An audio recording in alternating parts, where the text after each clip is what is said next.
క్షీరసాగర మదనం అనేది కేవలం ఒక కథ మాత్రమే కాదు. ఇది లోక కళ్యాణం కోసం దేవతలు దానవులు కలిసి చేసిన ఒక మహాయజ్ఞం.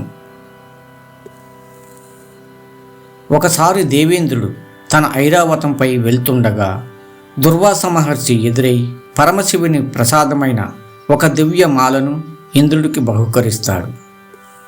అయితే అధికార గర్వంతో ఉన్న ఇంద్రుడు ఆ మాలను గౌరవించకుండా ఐరావతం తల మీద ఉంచుతాడు.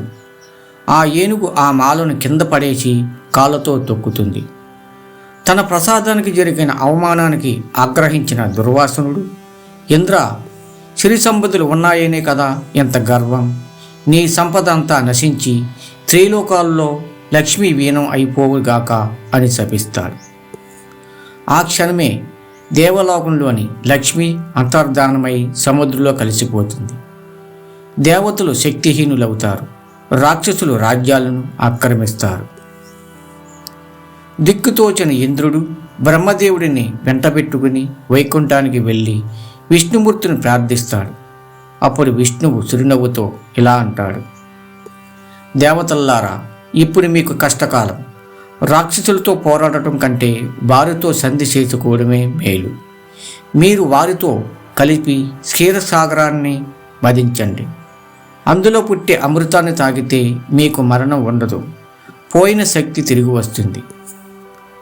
అమృతలో భాగం ఇస్తామని నమ్మించి రాక్షసులను ఒప్పించమని సలహా ఇస్తాడు. విష్ణువు చెప్పినట్లుగానే ఇంద్రుడు బలిచక్రవర్తిని ఒప్పిస్తాడు.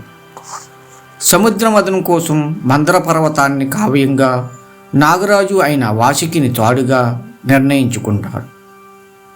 పర్వతాన్ని మొయ్యలేక దేవతలు ఇబ్బంది పడుతుంటే విష్ణువు గరుత్మంతుని సాయంతో దాని సముద్ర మధ్యలో చేరుస్తాడు. సముద్ర మదనం ప్రారంభించే ముందు రాక్షసులు తెలివిగా, మేము తోకవైపు పట్టము, వాసుకి తలవైపే పట్టుకుంటామని పట్టుబడతారు.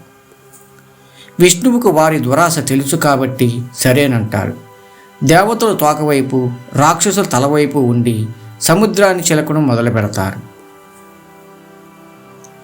మదను మొదలైన కొద్దిసేపటికే మందర పర్వతం ఆధారం లేక సముద్రంలో మునిగిపోతుంది.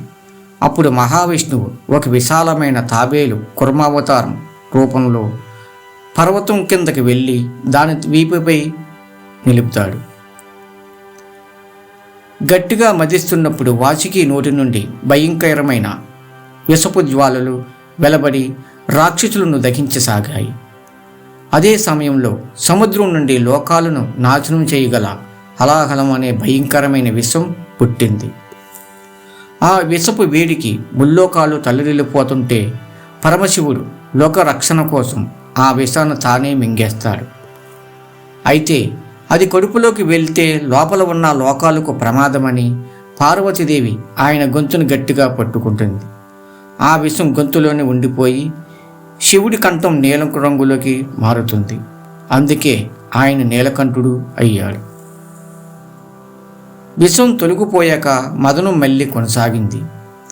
అప్పుడు సముద్రం నుండి అమృతమైన సంపదలు బయటకు వచ్చాయి. కామధేనువు, కోరిన కోరికలు తీర్చే ఆవు, తెల్లని ఏనుగు ఐరావతం ఇంద్రుడు తీసుకున్నాడు. కల్పవృక్షం, పారిజాతం దేవలోకానికి తరలించారు.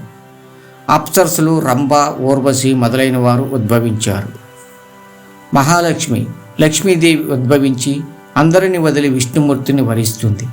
దీంతో లోకానికి మళ్ళీ కల వస్తుంది. చివరగా ఆయుర్వేద అధిపతి అయిన ధన్వంతరి చేతిలో అమృత కలశంతో ప్రత్యక్షమవుతాడు. అది చూడగానే రాక్షసులు అమృతాన్ని బలవంతంగా లాక్కొని పారిపోతారు. తమకు అమృతం దక్కదేమోనని దేవతలు ఆందోళన చెందుతుంటే విష్ణుమూర్తి లోకమోహనకారిణి అయిన మోహిని అవతారంలో ప్రత్యక్షమవుతాడు. ఆమె అందానికి ముగ్ధులైన రాక్షసులు తమలో తాము కలహించుకోకుండా అమృతాన్ని పంచే బాధ్యతను మోహినికి అప్పగిస్తారు. మోహిని దేవతలను ఒక వరుసలో, రాక్షసులను ఒక వరుసలో కూర్చోబెడుతుంది. తన మాటల తీపిలో రాక్షసులను ముంచెత్తుతూ అమృతమంతా దేవతలకు పోస్తుంది. రాక్షసులకు మాత్రం సాధారణ పానీయం ఇచ్చి మాయ చేస్తుంది. ఈ మాయను గమనించిన సర్వజ్ఞుడు అనే రాక్షసుడు దేవత వేషంలో వెళ్ళి సూర్యచంద్రుల మధ్య కూర్చుని అమృతాన్ని తాగుతారు. ఇది గమనించిన సూర్యచంద్రులు విష్ణువుకు సైగ చేయగా మోహిని రూపంలో ఉన్న విష్ణువు తన సుదర్శన చక్రంతో ఆ రాక్షసుడి తల నరుకుతాడు. అమృతం తాగడం వల్ల వాడు చావడు. తలభాగం రాహువుగా, మండు భాగం కేతువుగా మారి గ్రహాలుగా పిలువబడ్డారు. అమృతాన్ని తాగిన దేవతలు అమరులయ్యారు. పోగొట్టుకున్న శక్తిని, రాజ్యాన్ని తిరిగి పొందారు. క్షీరసాగర మదనం ద్వారా మనకు తెలిపే నీతి ఏమిటంటే, ఎంతటి కష్టాన్నైనా సమిష్టిగా ఎదుర్కోవాలని, పట్టుదల ఉంటే విజయాన్ని సాధించవచ్చని, మరియు దురాశ పెడితే చివరికి ఏమీ దక్కదని ఈ కథ బోధిస్తుంది. ఓం నమో నారాయణాయ.